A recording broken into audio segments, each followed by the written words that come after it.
A man in the US has spent more than 7 decades inside a 600-pound iron lung after being struck down by polio at the age of 6. Paul Alexander has been paralyzed from the neck down since 1950 due to the disease, leaving him unable to breathe by himself. According to New York Post, Polio Paul has refused to upgrade to a modern machine.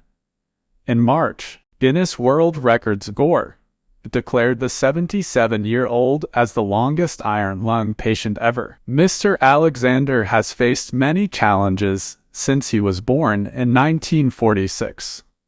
He endured the worst polio outbreak in US history, with almost 58,000 cases, mostly children.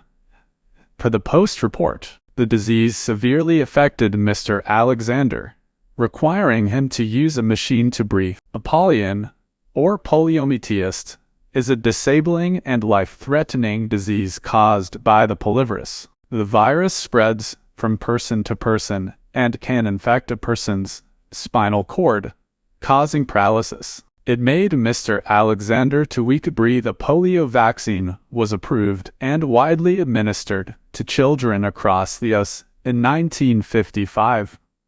The country was declared polio-free in 1979, but it was too late for Mr. Alexander. An old report in The Guardian said the machine doesn't allow him to move, cough or wheeze. His field of view is also limited. Talking about his other children who underwent the same surgery, he was quoted as saying by outlets, "As far as you can see, rows and rows of iron lungs, full of children." Mr. Alexander said he couldn't make any friends because every time I'd make a friend, they'd die. He recalled the doctors talking about him, that he's going to die.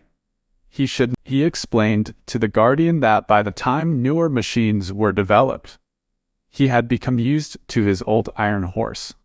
It employs a technique called frog breathing, which uses the throat muscles to force air past the vocal cords, allowing the patient to swallow oxygen one mouthful at a time, pushing it down the throat and into the lungs. After finishing school, Mr. Alexander graduated with a law degree and practiced law for several years. He says his never-giving-up spirit has brought him this far.